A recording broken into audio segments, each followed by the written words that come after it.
공동체 안에서도 기쁨이 사라지고 답답함과 질책과 정죄만이 가득하게 됩니다.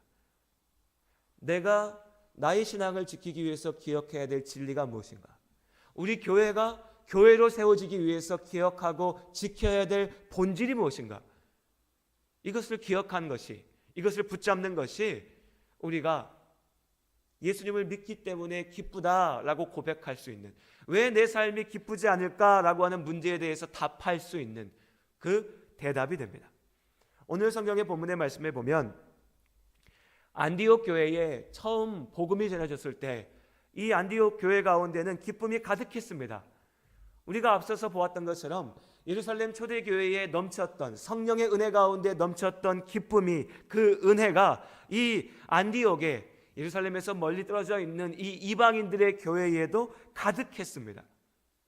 그런데 이 기쁨과 은혜의 순간, 성령의 은혜가 넘치는 그 순간에 찬물을 끼얹는 한 가지 질문, 한 가지 주장이 나왔습니다. 15장 1절의 말씀에 보면 어떤 사람들이 유대로부터 내려와서 형제들을 가르치되, 어떤 사람이 이 안디옥에 있는 믿음의 공동체 가운데 와서 이런 질문을 던진 겁니다. 이런 주장을 한 거예요. 너희가 모세의 법대로 할례를 받지 아니하면 너희가 구원을 받지 못하리라. 이 한마디 때문에 기쁨과 은혜가 어느 순간에 사그라들고 이 안디옥 교회 가운데 어떻게 우리가 믿음을 세워가야 되는가라고 하는 이 방식의 문제를 놓고 갈등이, 논란이 세워지게 됐습니다. 이전까지는 우리가 경험한 것처럼요, 처음 내가 예수님을 만났을 때, 처음 주님 앞에 나왔을 때, 처음 하나님의 말씀이, 이 하나님의 말씀이 진리구나, 내 삶을 이끌어가야 되는 하나님의 생명의 말씀이구나 라는 것을 깨달았을 때 내 마음을 가득 채워놓고 있는 그 은혜와 기쁨과 감사가 가득했는데, 이제 그 믿음을 가지고 교회 공동체 가운데, 세상의 삶 가운데 아직 예수님을 알지 못하고 나는 예수님 믿어서 기쁜데 저 사람 도대체 왜 저렇게 기뻐하고 혼자서 왜 저러는 거야? 라고 바라보는 수많은 사람들 속에서 그 믿음을 가지고 살아가려고 하니 우리가 부딪히게 되는 이런저런 현실의 벽들이 있지요. 문제들이 있지요. 그 현실이 이 안디옥 교회의 성도들 앞에도 부딪히게 된 겁니다. 유대인 성도들은 이전에도, 그러니까 예수님께서 이 땅에 오시기 전에도, 예수님의 복음을 알기 전에도 구약의 모세의 율법을 따라서 우리가 하나님은 믿어 라고 얘기했던 그 사람들은 너무나 자연스럽게, 그 사람들에겐 자연스러운 거죠. 자연스럽게 우리가 살던 방식대로 살자, 우리가 믿던 대로 믿자, 구약에 주셨던 율법 그대로 믿는 것이 예수님을 바르게 믿는 방법 아니겠냐라고 주장하고 그렇게 가르치기 시작했습니다. 나쁜 뜻은 아니었죠. 우리가 하던 대로 하자는 거니까요. 우리는 이미 이전부터 하나님 말씀 알고 있었어 라고 얘기하는 거니까요. 그런데 이방인들에게는 이 모든 것들이 너무 낯설었습니다. 불편했습니다. 나와는 상관없는 일이었으니까요. 나는 유대인이 아니라, 이스라엘 사람이 아니라 그리스 사람이었고, 로마 사람이었고, 갈라디아 사람이었고, 안디옥의 사람이었으니까요. 그래서 이들은 이 유대인들의 말을 듣고 혼란에 빠졌습니다. 예수님은 참 좋은데, 그런데 저 유대인들이 하는 말을 들으니까 뭔가 불편하고 어렵고 거리끼고, 예수님 말씀이 그것 같진 않은데, 그런데 또 한편 생각해 보면 저 사람들은 나보다 먼저 교회에 있었고, 저 사람들은 나보다 하나님을 더 먼저 알았고, 무언가 거룩한 것이 그들 가운데 있는 것 같고, 무언가 특별한 것이 그들 가운데 있는 것 같은데 내가 어떻게 해야 되는가? 이것이 안디옥 교회를 덮었던 의심과 두려움과 논란의 핵심이었습니다. 예수 믿지 않은 사람이요, 교회 나온다는 거 참 어려운 일입니다. 우리 성도님들 가운데 어렸을 때부터, 내가 언젠지 잘 기억도 안 나는 어렸을 때부터 교회에 계신 분들이 아니고, 어느 순간 내가 어른이 된 다음에 신앙생활을 시작하신 분들, 그 처음을 한번 떠올려 보십시오. 누군가의 손에 이끌려 주님의 인도하심 따라서 교회에 오긴 왔지만 낯선 사람들이 가득하고요. 내가 지금까지 한 번도 들어본 적이 없는 말을 들어야 되고요. 내가 한 번도 사용해보지 않았던 용어들이, 표현들이, 목사님, 집사님, 누가 밖에서 가정에서 사람들을 부를 때 집사님, 권사님, 목사님 이렇게 부릅니까? 아무개, 누구씨, 사장님 이렇게 부르죠. 한 번도 내가 사용해보지 않은 표현들, 말들, 분명히 한국 사람들이고 분명히 우리 옆에 있는 사람들인데 나와는 너무 다른 모습으로 살아가는 사람들을 보게 됩니다. 어렵고 불편하고 낯설게 되는 거죠. 거기에 더해서 이제 당신도 교회에 왔으니까 이러저러한 것들 지켜야 됩니다 라고 하는 기준들이 막 쏟아집니다. 주의를 지켜야 됩니다. 교회 모임에 함께 해야 됩니다. 성경 공부해야 됩니다. 새벽 기도해야 됩니다. 기도회에 나와야 됩니다. 정신이 없어집니다. 거기에 더해서 11조부터 해서 여러 가지 온갖 이름의 헌금을 얘기하고 봉사활동을 얘기하면 여기까지 오면 내가 여기까지 이런 것들까지 귀찮게 지켜가면서 교회에 오느니 그냥 집에서 누워서 한숨 자고 끝내야겠다라는 생각이 드는 것도 무리가 아닙니다. 그래서 여러분, 예수 믿는 것은요, 우리가 노력으로, 의지로, 결단으로 할 수 있는 것이 아니라 하나님의 은혜인 줄로 믿습니다. 그런데 성도의 의무는 분명히 중요한 것이지요. 중요한 겁니다. 교회의 제도와 절차들 역시 중요한 겁니다. 앞서 제가 말씀드렸던 것들, 주일 성수부터 해서 교회의 소모임이나 성경 공부나 교회를 지키기 위해서 헌금하는 것이나 봉사하는 모든 것들은 참으로 중요한 것들입니다.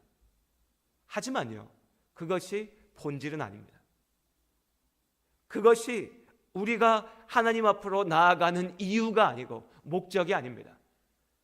그것이 하나님께서 우리를 주님 앞으로 인도하시는 방법도 아닙니다. 한번 생각해 보세요. 어린아이가 예수님 앞에 나아가려고 할 때 예수님의 제자들이 그 어린아이를 막았죠. 애들은 가라. 어른들만 와야지. 우리의 모습이 혹은 내가 다른 사람에게 하는 것이 아니라 내 스스로 나에게 말하는 나의 목소리가, 나의 생각이, 나의 잘못된 기준이 마치 한 영혼이, 한 사람이 아무것도 모르겠고 나는 복잡한 것도 모르겠고 나는 그저 예수님이 좋아서, 아니 내가 예수님이 누구신지도 잘 모르지만 그 안에 무언가 진리가 있는 것 같아서 내가 주님 앞에 나아가고 싶다라고 해서 나아갔더니요, 옆에 제자들이 어깨 딱 세우고 서서 당신 옷이 왜 그 모양이야? 당신 말투가 왜 그래? 당신 예수님 만날 자격이 안 됐어. 예수님 만나려면 당신 목욕 재개하고 와. 당신 옷도 좀 갈아입고 와. 말투도 바꾸고 와. 이런 것들 다 해놓고 와야 돼 라고 얘기하면서 가로막는 것과 맞다는 겁니다. 주님 앞에 나아가는 우리의 길을 가로막을 수 있는 것은 아무것도 없는 줄로 믿습니다.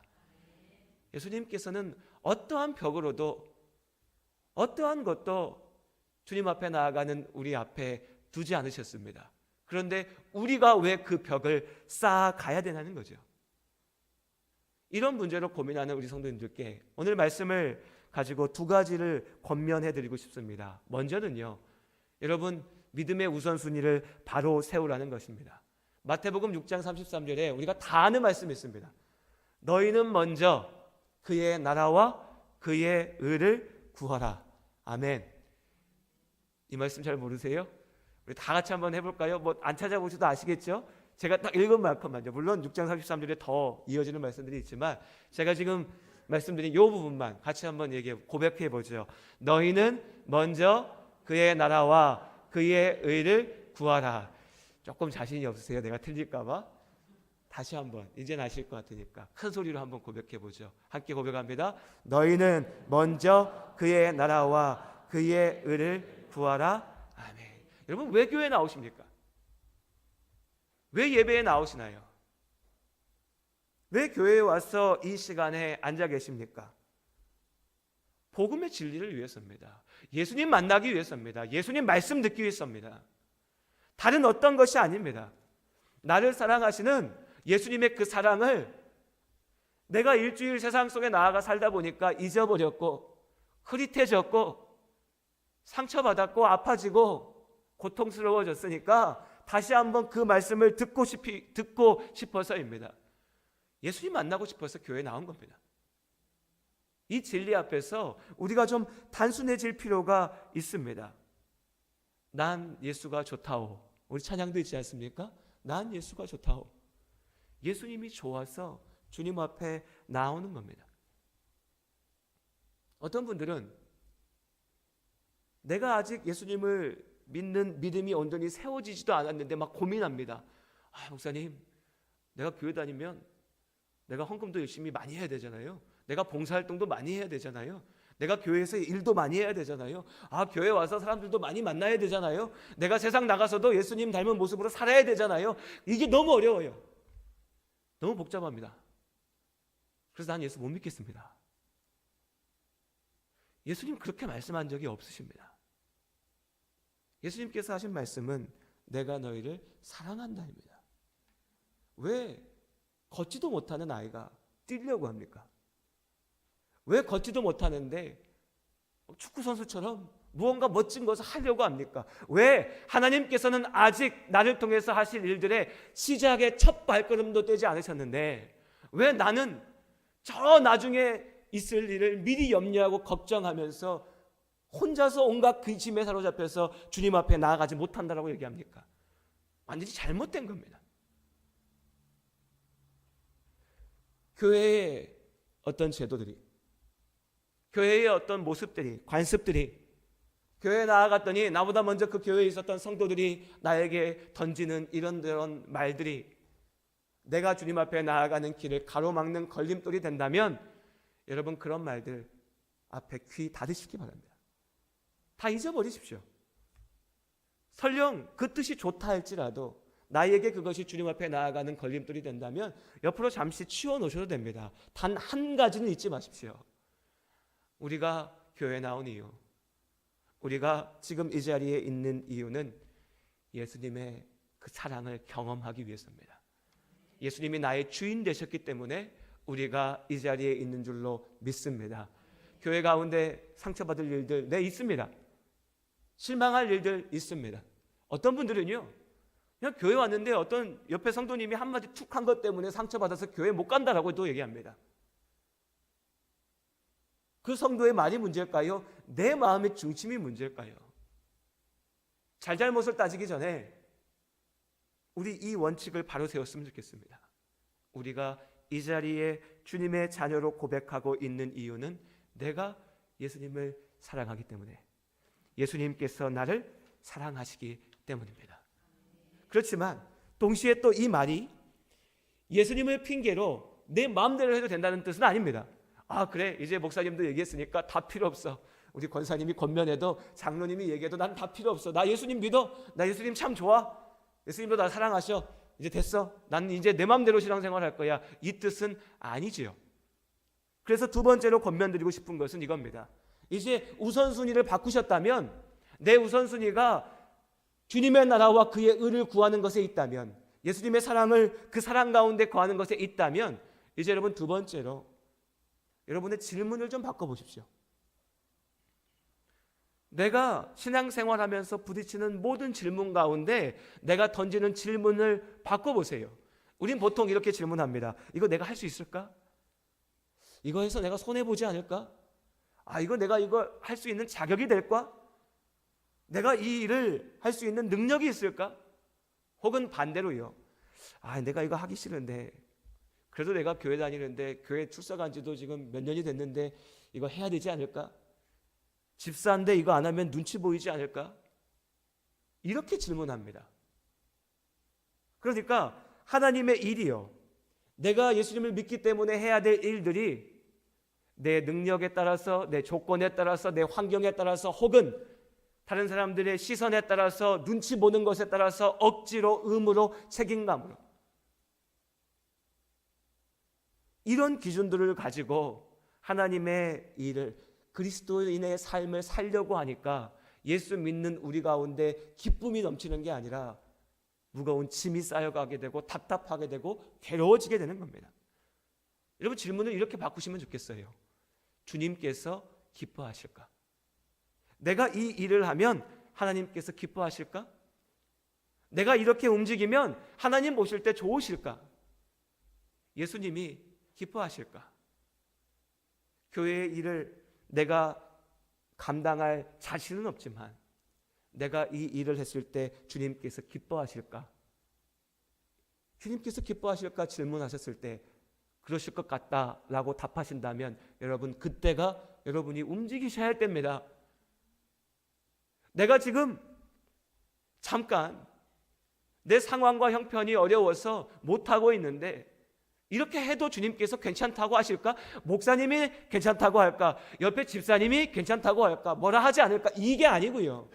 이 기준이 아니고 내 속마음과 내 상황과 내 형편과 내 어려움을 다 아시는 주님 앞에 내가 물을 때 주님, 내가 지금 이거 감당하기 너무 힘든데요. 내가 지금 이 일을 감당할 단계가 아닌 것 같은데요. 라고 물을 때 주님이 그래. 야, 지금은 그거 아닌 것 같다. 라고 대답하신다면 여러분 그때는 사람 눈치 보실 것 없이 멈추시면 됩니다. 우리 질문을 바꿔야 됩니다. 주님께서 기뻐하신 일인가? 혹여 주님께서 기뻐하실까요? 라고 물었더니 아무리 생각해도 두 번 생각하고 다시 생각해도 주님께서는 분명히 기뻐하실 일인데 그런데 내가 도무지 감당할 자신이 없다면 여러분 다시 첫 번째 질문으로 돌아가시면 됩니다. 내가 왜 이 자리에 있는가? 내가 왜 지금 주님께 묻고 있지? 주님이 날 사랑하시니까. 나를 사랑하시는 그 사랑 앞에 내가 답하는 거니까. 어려워하지 마시고요. 고민에 빠지지 마시고요. 혼자 만든 침에 갇히지 마시고 주님이 나를 사랑하신다는 그 사실을 다시 한번 기억해 보시기를 바랍니다. 이 기준을 가지고 나아가신다면 하나님께서 분명하게 보이실 겁니다. 억지로 해야 될 일이 아니라 기쁨으로 해야 될 일이라는 것을. 또 이것이 내 옆에 집사님께는 기쁨으로 섬길 수 있는 일이지만 아직 나에게는 내 믿음으로 다 감당할 수 없는 짐이니 일단 먼저 내가 기억해야 될 것은 주님의 나라와 그 의를 구하는 것이라고요. 거기서부터 나아가는 겁니다. 거기에 우리의 기쁨이 있습니다. 또한 동시에 오늘 한 가지 믿음 안에 있는 성도님들께 부탁드리고 싶은 것이 있습니다. 우리 교회 신앙생활 오래 하신 분들은 이제 처음 와서 신앙생활 하시는 분들 혹은 신앙생활의 시간은 길었지만 믿음의 열매가 잘 보이지 않는 분들을 보면 나도 모르게 혀를 차게 됩니다. 저 집사님은 도대체 왜 저렇게 살아? 왜 저 성도님은 저런 모습으로밖에 신앙생활을 못할까? 그러나 여러분 그분은요 지금 그분의 믿음 안에서 최선을 다하고 있는 겁니다. 내가 먼저 그분을 판단하고 정죄하고 질책하기 전에 그 영혼을 위해서 기도해 주시기를 바랍니다. 내가 옆에서 바라보면서 내가 막 조급해하고 막 나무라기 이전에 하나님께서 그 한 사람을 놓고 이루실 일들을 기대하면서 사랑해 주시기를 바랍니다. 그것이 하나님께서 우리에게 특별히 직분자 되신 분들에게 원하시는 하나님의 뜻입니다. 주님께서 이루십니다. 여러분 예수님이 좋아서 예수님 안에서 진리를 찾기 위해서 나온 성도가 있다면 그 성도는 목사 때문에 교회 온 것도 아니고요. 장로님 권사님 때문에 교회 온 것도 아니고 아무개 집사님 때문에 내가 아는 누구 때문에 이 자리에 와 있는 것도 아닙니다. 하나님께서 그분을 주님 앞으로 인도하신 줄로 믿습니다. 정말 믿으신다면요. 우리가 할 일은 어떻게 하면 저 사람이 빨리 예수 잘 믿을 수 있을까? 어떻게 하면 직분자가 될까? 어떻게 하면 일꾼이 될까? 어떻게 하면 저 사람이 교회에서 큰 사람이 될까? 물론 그 마음도 사랑에서 나오는 마음이지만 하나님께서 하시는 일을 내가 앞서가면 그것도 교만이 됩니다.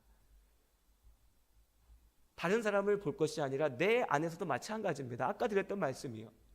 나는 아직 예수를 제대로 믿지도 못하는데 어떻게 하면 헌금을 많이 해야지, 어떻게 하면 봉사를 많이 해야지, 어떻게 하면 모임에 다 참여해야지, 이걸 걱정하다가 믿음이 약해진다고 얘기하면 여러분 그건 교만입니다. 지금 내가 할 일은 어린아이처럼 그저 예수님이 얼마나 좋은 분인지를 경험하는 겁니다. 아는 겁니다. 그것이 시작입니다. 그것이 교회가 한 사람의 성도를 돌보는 방식입니다. 잊지 마십시오. 교회가요, 목사가, 직분자들이 사람을 바꾸는 것이 아니라 하나님께서 사람을 바꾸신 줄로 믿습니다. 우리가 할 일은 기다리고 인내하는 거죠. 주의 복음은 기쁨입니다. 처음 예루살렘 교회에 복음이 전해졌을 때에 그곳엔 기쁨이 가득했습니다. 이제 복음이 예루살렘을 넘어서 사마리아 땅으로 전해졌을 때에 사도행전 8장 8절에 보면 그곳에도 기쁨이 가득했다라고 나옵니다. 안디옥 교회에 이방인에게 복음이 전해졌을 때에 그곳에도 기쁨이 가득했습니다. 어떻게 해요? 그들은 진리 안에 자유했습니다. 아주 단순한 원칙 앞에 섰습니다. 주님이 말씀하시면 우리가 가는 거고요, 주님이 멈추라 하시면 멈췄습니다. 하나님을 사랑하고 사람을 사랑했습니다. 5천 명이 넘는 사람들이 예루살렘 성에 먹을 것도 없고 머물 것도 없는데 모여 있어야 됐습니다. 그들을 이끄는 사도들의 머릿속이 얼마나 복잡했겠어요. 고민하지 않았습니다. 주님께서 머물라 하시니 우리가 여기 머물자. 그 뒤의 일은 하나님께서 이루셨습니다. 복음이 이방인에게 전해지는 것 어려운 일이죠. 답답한 일이었습니다.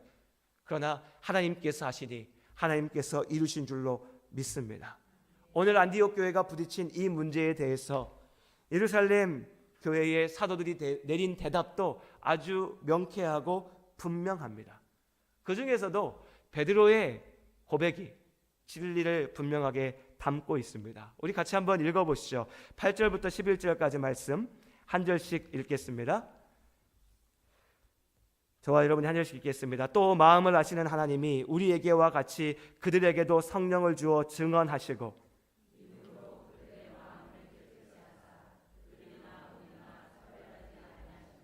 그런데 지금 너희가 어찌하여 하나님을 시험하여 우리 조상과 우리도 능히 매지 못하던 멍에를 제자들의 목에 두려느냐.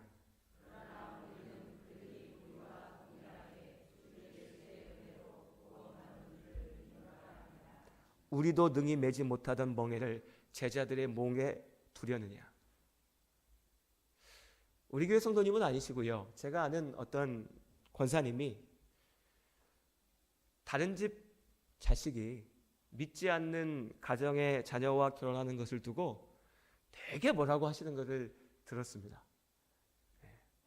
저 집은, 저 권사님 자식은 어떻게 믿지도 않는 가정과 결혼할 수 있냐고 되게 나무라시더라고요.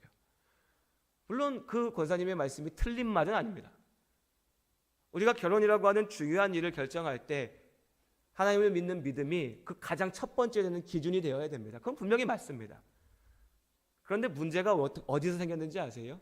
이후에 그렇게 뭐라 했던 이 권사님 딸이 시집을 가는데 그 권사님이 나중에 와서 자랑하시는 건 뭐냐면 우리 사위가 이렇게 똑똑하고 이렇게 잘났고 이렇게 돈을 많이 벌고 이렇게 능력 있다라고 한참을 얘기하시는데요, 그 사위가 신앙이 없어요.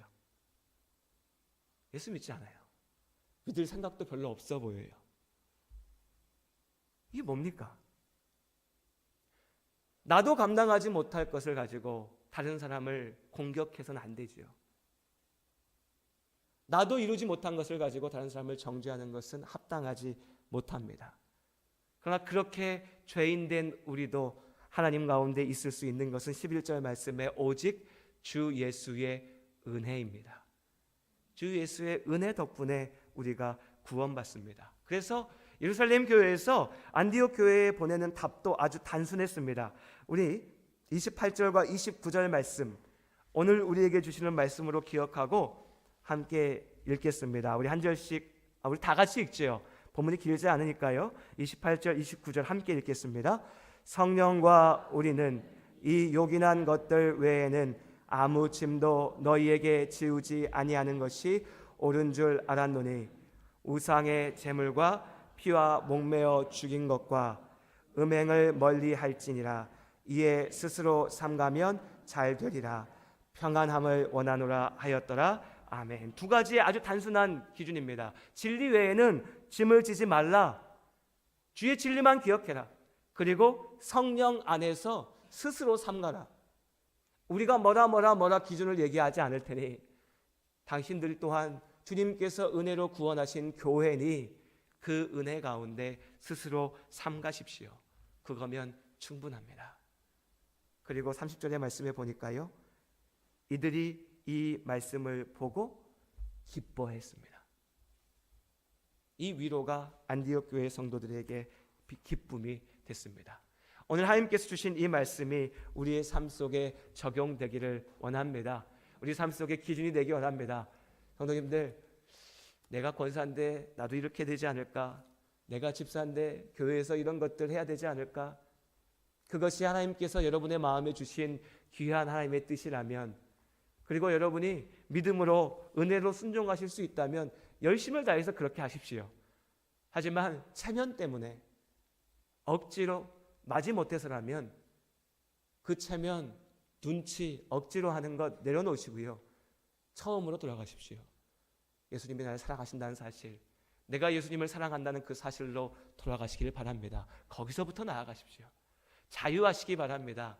그 자유함으로 기뻐하시기 바랍니다. 믿음은 기쁨입니다. 이 분명한 사실을 잊지 않는 여러분의 삶이 되시기를 주님의 이름으로 축원합니다. 기도하시겠습니다. 하나님,